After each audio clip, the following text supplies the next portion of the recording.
Welcome to Inside Cottonwood. I'm Mayor Diane Joens, your host. And today we're going to have a very interesting and fun program. We have with us Jeff Wood, who is the digital media teacher at Mingus Union High School. So we're going to learn a little bit about the Mingus program. And we also have Cottonwood's very own Tom Whitmer, who is our Natural Resources Director. So he is in the know about all things water, conservation, and all of that. I always like to start the program off with a little bit of information about you and kind of your background, how you ended up where you are. And I know Tom's can be pretty lengthy. He's done so much and has a lot of accomplishments. But if we'll go ahead and start with Jeff, can you share a little bit of information about yourself and how you got to be the digital media teacher at the high school? Yes, well, I started, I moved to the area about 5 years ago, and at the time I was getting a master's degree in screenwriting. And that's also when the film school in Sedona was still open. And so after I got the master's degree, I got a certificate in filmmaking up there. And then after that, I would just say one thing led to another, and there was an opening at the high school, and I applied for it, and here I am. Great. And then you have a bachelor's in journalism? In English. English, okay. Yeah. And you were a journalist, a local journalist for a while also. Yes, I did work for the Cottonwood Journal for a while. Yes. All right, great. And Tom? Oh gosh. Where do you start, huh? Yeah, you know, I've been involved in water and natural resources for about 35 years. So, you know, I've got a pretty extensive background when it comes to water and natural resources, the management of, development of it, and so on. And just prior to coming to Cottonwood, I've been in Cottonwood now for about a little over 2 years, about 2.5 years. I was working for the Department of Water Resources, where I was the manager of statewide water resource planning for about 14 years. So. Okay, so you did worked a lot in the rural areas during that time. Yeah, I covered the entire state of Arizona outside of the metropolitan Phoenix and Tucson area. Okay. That was my responsibility. And if a citizen needs to know anything about water, he's a good resource, and they're welcome to call him and ask. And my door's open. Any yes, question. Definitely. He has an open door policy. Absolutely. So. Love to talk to people. All right. So tell me a little bit, between the two of you, how you met up to create these films that the students did about conservation. So I think it started with Tom, because Tom talked to me about it quite a while back. And it's kind of interesting, you know, from my previous position, you know, covering the entire state, I'd worked with a group down in southern Arizona on a similar type project where we were trying to come up with an idea to kind of introduce conservation, water conservation into the high school realms. I mean, there's been several programs where we had initiated, or others had initiated programs in the grade schools at certain specific grades, but nothing in high school. And here in Cottonwood, you know, we had just initiated a K-8 water conservation program working in cooperation with the Natural Resource Conservation District, which was the first of its kind in the state of Arizona, which, I mean, it's pretty amazing to think that you've got now water conservation education going on in all K-8 grades. And we were still trying to think of how we could incorporate the high schoolers into this, and we came up with this idea similar to what we did in southern Arizona, and that was to kind of initiate a video conservation, or a conservation video contest. And in talking with you about it, you had given me Jeff's name, and we kind of hooked up, started talking through it, and ultimately last spring we initiated the conservation video contest for the high schoolers at Mingus Union High School. And and so when you first heard about it, what did you think? Well, I thought it was a great idea because one reason is that Tom said we have prize money, and then he told us the amounts, and it was significant. I would enter a contest to win that much money. But also because I had been looking for projects that could connect us with the community, and then this one's not only community connected, but with the environment in general. And it was just really nice fit for what we were looking for. So how did the enthusiasm of the students play out? Were they excited about it when they found out, or were they like... Yeah, I think there was a lot of enthusiasm. Yeah, like you said, they actually could earn some money. There was prize money attached to Yeah, I think when you put prize money in there, that's always great. Like winning anything is fantastic. And then when you put on top of that the amount, and we did it at the end of the year when basically all the skills and practice that were necessary were there already, so it was a chance for everybody to freely create something. Then that's really good formula, and I think there was a lot of enthusiasm. Great. Oh yeah, and we ended up getting 16 submissions. I was going to say there were 16, weren't there, to start with? Yeah, there were 16 videos that were submitted, and just in reviewing them, and they're all across the board, they're really actually quite creative, some of them. It was very evident that many of the kids actually had to go out and research water conservation, and they incorporated that into their videos. So I think it was a win-win for both the high school as well as the city of Cottonwood in terms of what we were trying to accomplish here. So before we take our break, let's talk a little bit about the videos, and we're going to play the top 3 today.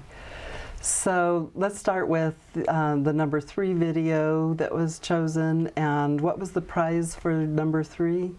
The prize money for third place was $100, and that would be split by, if one person put the video together, they'd get it, exclusively. If it was 4 or 5 people, then it would be divided among the 4 or 5 people. And in this case, the third place video, and there were 6 people that were involved in actually putting that video together, and it's completely different than anything else that's out there, but it's very catchy, and I think when you see it, you'll see what we're talking about. Okay. It's pretty interesting. So let's go ahead and play that video.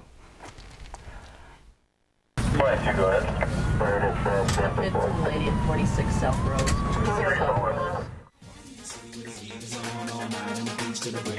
I love this town.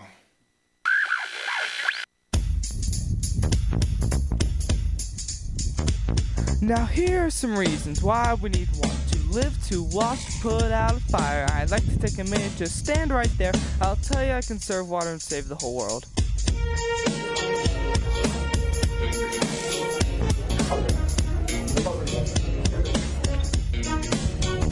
In the United States, pure and clean. Don't waste water if you know what I mean.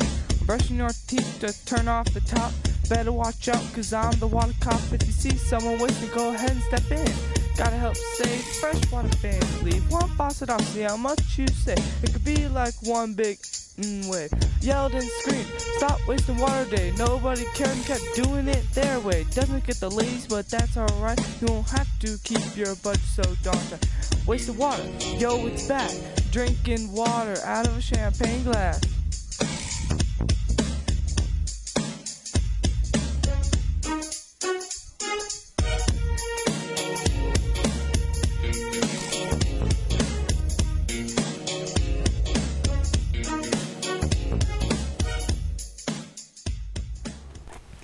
So Jeff, you want to share any information about that particular video and what went into it and how you thought the students did on that one?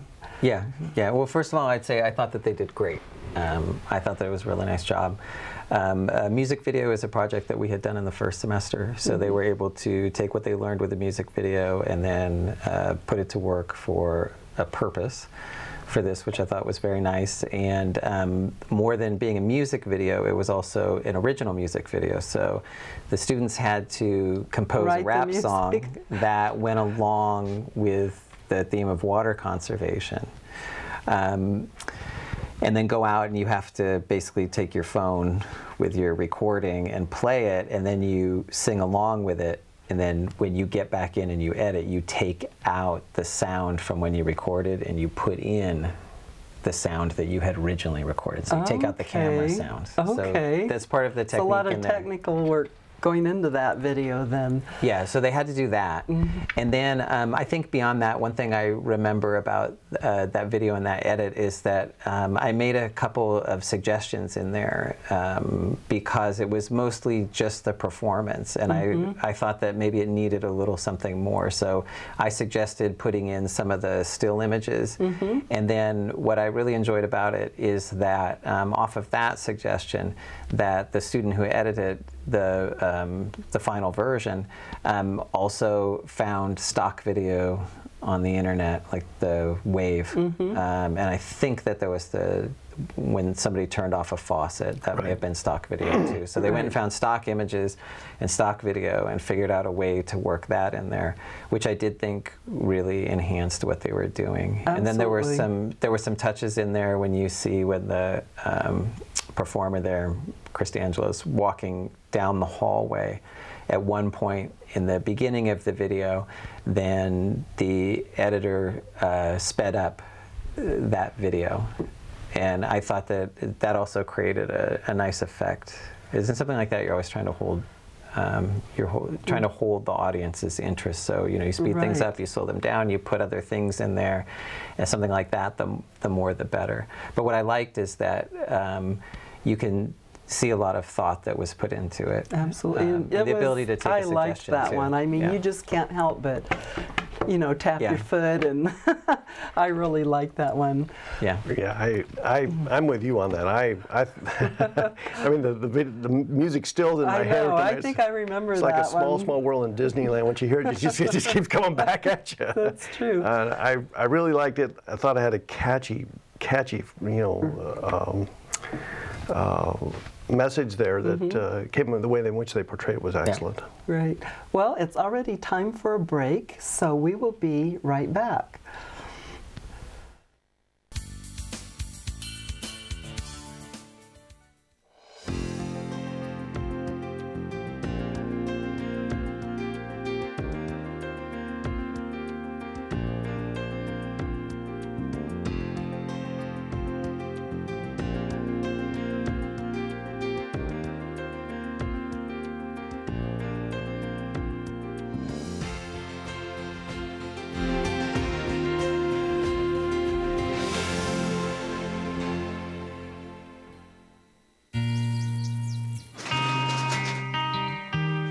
I've got a job to do today. I've got a job to do today.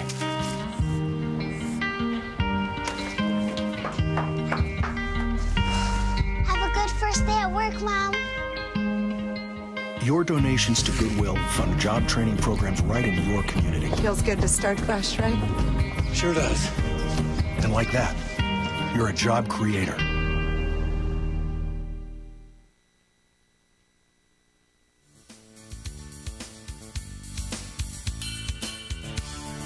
Welcome back to Inside Cottonwood. I'm Mayor Diane Joens, your host, and today we have with us Jeff Wood from Mingus Union High School, the digital music teacher, and Tom Whitmer, our natural resources director in the city of Cottonwood. So let's talk about the #2 video, the second prize winner. Share a little bit of information about that one, Tom. This one takes a whole different approach to it than the last one.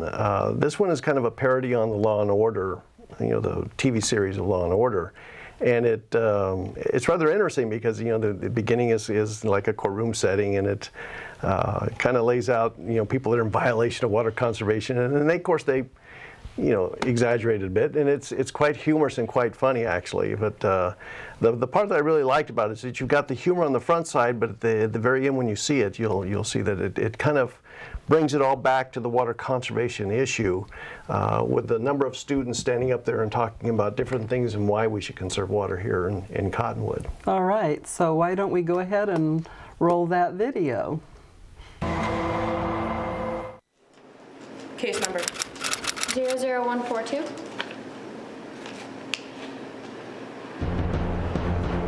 Mr. Delgado, 15 counts of keeping your water running while brushing your teeth, 10 counts of keeping your hose water on while watering trees, creating a neighborhood flood, and 75 counts of flushing random things down the toilet? What is your reason for this?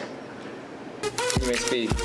Nobody has time for that. I pay for the water. I can use as much as I want. It's not like the water's gonna run out in my lifetime. And what if it does run out in your lifetime? Well... It's filthy animals like you that get my blood boiling. Using all the water like you run this place. Think about the children in Africa. I hereby sentence you 7 days without water and 2 years of H2O probation. Good job busting that guy today. We did pretty good. Yeah, good job. All right, see you later. All right.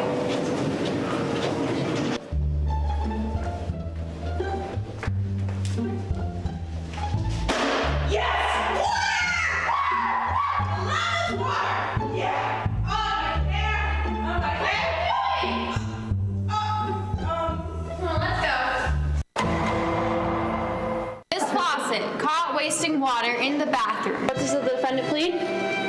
Guilty. I'm guilty of overusing water as well. We do it as Americans every single day when the children in Africa don't have anything. So I'm willing to take the chances and do whatever I can do to conserve water. Truth is, we're all guilty of wasting water, and we take for granted what we have sometimes. But here's a few tips on how to conserve water. Turn off the sink faucet while doing your dishes. Turn off the water while washing your hands and brushing your teeth. Take showers 5 minutes or less. Use a low-flow shower head.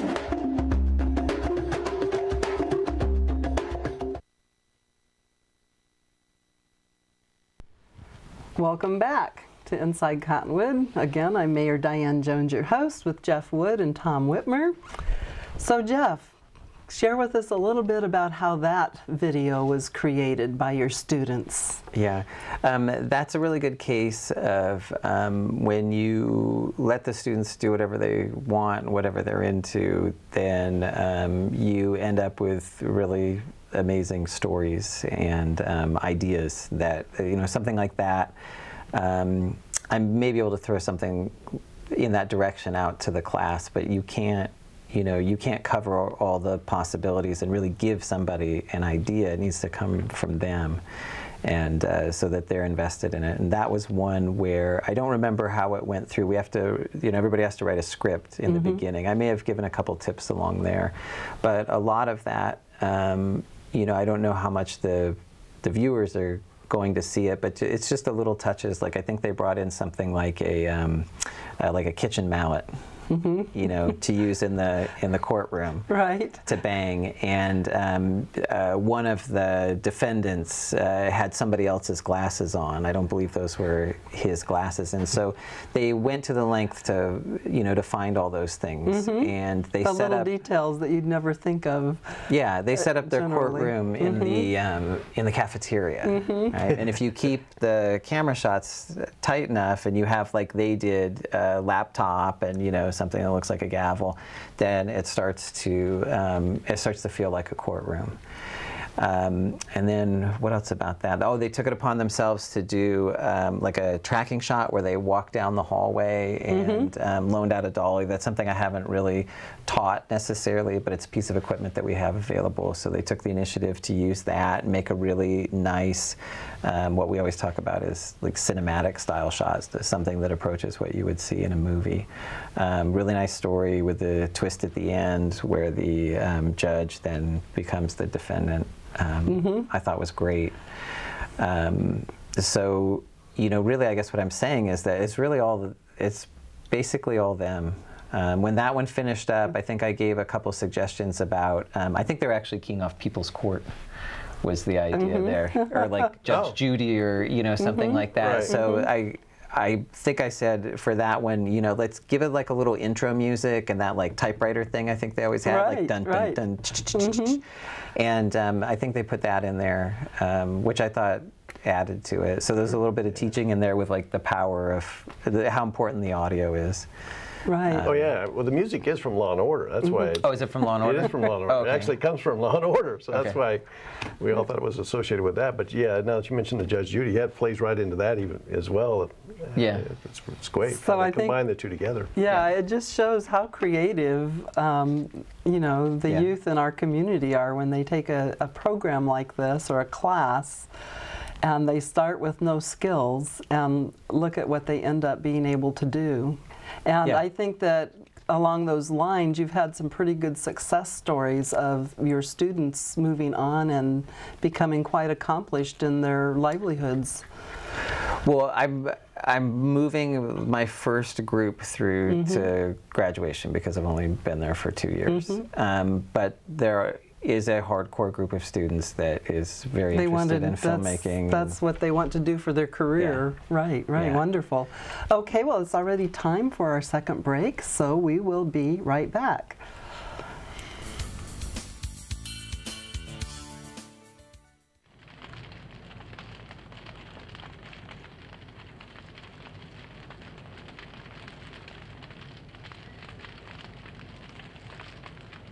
Only you can prevent wildfires.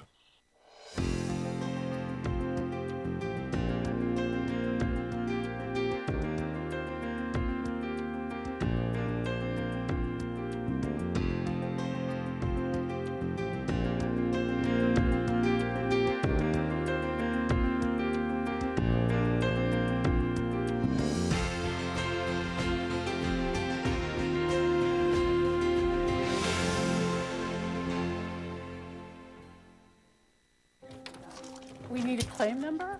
When I started taking care of Mom, I didn't realize the challenge of playing so many roles. But above all, I'm still her daughter. Visit aarp.org/caregiving. We're here to help.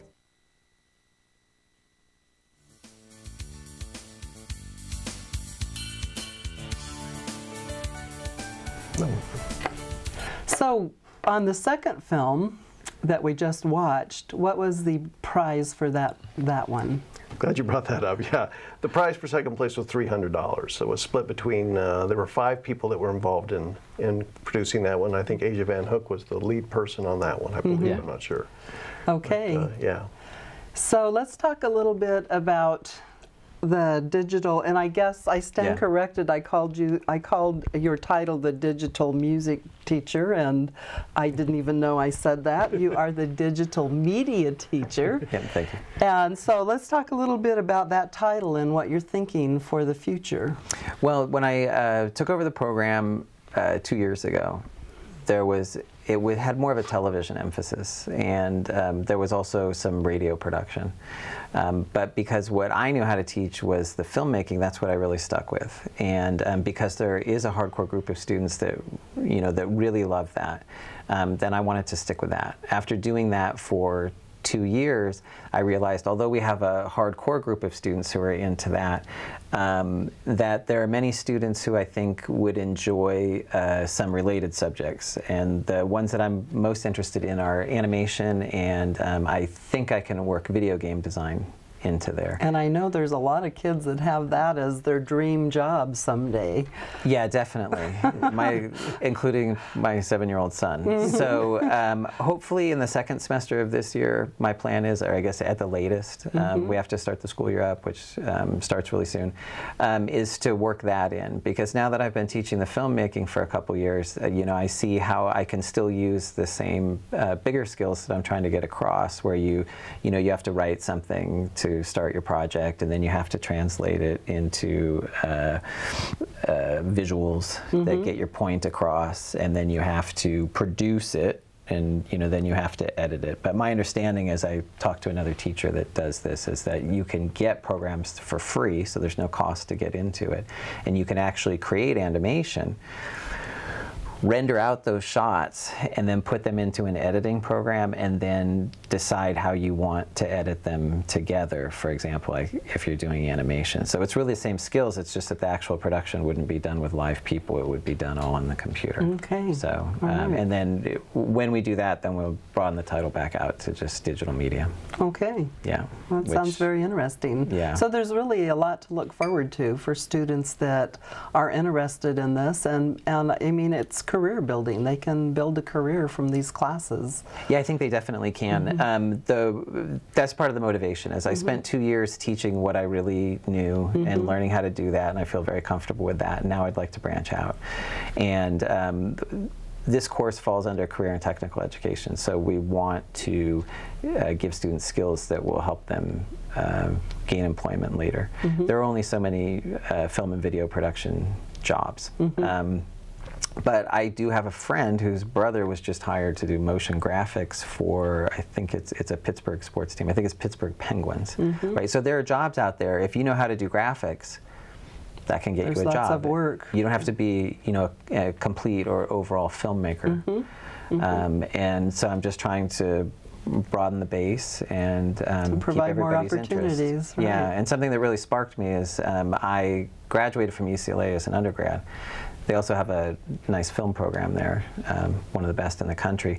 And I got an email or something, or I just read online that they had, their film is done through the School of Theater, Film, and Television. And I believe that they're adding game design and as part of what they teach. And I think it's like theater, film, television, and it might have like the new media tag on there now. And I think a lot of places are branching out to that. So it would also, oddly, video game design would be possibly a part of college preparation. Great, great. Yeah. So let's talk about, we just have 5 minutes left, so let's talk about the #1 winner of the conservation contest. Okay. And then we'll watch that little video. Yeah. Well, the first place prize was $500. And there were 2 students that actually collaborated on the production of this video that we selected as being the #1 one, and it was Devin Kruckelberg and Kyle Houston. And it takes a whole different spin. I mean, there's no storyline, there's no music video like you've just seen. It goes directly to the point of water conservation, and it talks about how with just a few simple tasks you can potentially conserve water in the home, and they kind of run through that. From a creative standpoint, it may not have been as creative as some of the other ones, thinking out of the box, but it gets the point across very, very well. At least that's the way we looked at it. Which was the whole point of exactly. the process. Exactly. So this conservation message. So we'll go ahead and roll that video.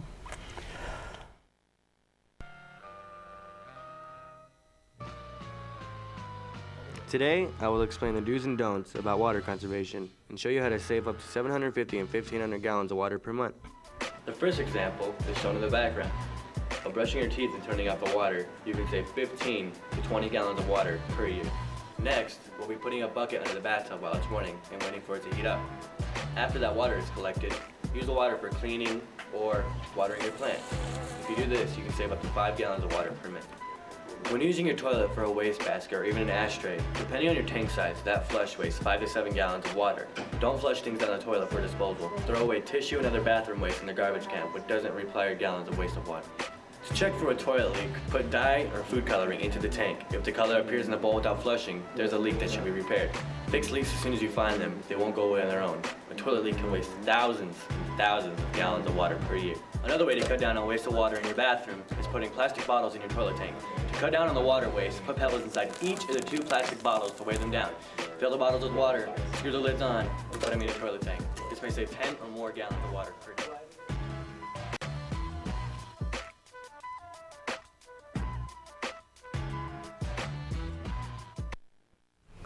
Welcome back to Inside Cottonwood. I'm Mayor Diane Joens, your host, and I have Jeff Wood and Tom Whitmer here today.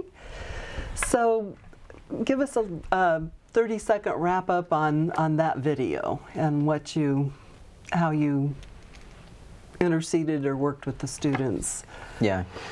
Well, first of all, I would definitely have to say that I do not think that there was a student more enthusiastic than Devin about the contest. He was very enthusiastic. He was incredibly enthusiastic. I think he came into class in the very beginning and just said, "I'm so pumped up about doing this contest." So I was very glad to see him and his group there rewarded. But yeah, they took a different tack there, and I think that's what helped them overall, is that they put a lot of information in there about water conservation. When the videos were shown to the public at the Tilted Earth Festival, I had a guest from out of town, and then the next morning, there was talk about, hey, I should do this when I get home to conserve water, and it came directly from that video. Great. So that was one of the big strengths. Yes. Yeah, and then we have a portable green screen, which is like a green cloth that you put behind you, where you can take the background out and replace it. And they were very interested in that and how that worked. And so that's really what they incorporated into their video. And I think sometimes what people don't see in a video that's as straightforward as that is that there is still a lot of creativity. The decision to use the green screen. Right. And then the other thing is to take a camera home, and that footage that they show, like how to put dye in your toilet to figure out whether there's a leak or not, they went and did that at home on the weekend. And then they had to figure out, when they put that background in, where they're going to stand in relationship to that shot that they made. So they really learned something about filmmaking. And oh yeah, for sure. Absolutely. For sure. Just because a film is not a story necessarily doesn't mean that there isn't a ton of creativity that goes into it. Yeah. Most definitely. So we need to wrap it up. I just want to say that we are all so proud of our high school students and the work they did with these conservation videos. And okay, guys, we're going to do this again next year? Absolutely. Yes. Okay. I've got to take it to council again for their approval, but I think the council was very pleased with what they saw. Yeah, I think my colleagues were highly impressed with the videos, and they really liked the program. And, now we've got 1 year under our belt in terms of the contest. Next year we know what we can go into emphasize a little more with the students and assist them a little better. This was just wide open this year. Exactly. And it was really fun looking at all 16 of the videos. It really was. All right. Well, thank you both for your for being there for the kids and for your leadership and getting this done. Really appreciate you. And so that's the way it is in Cottonwood.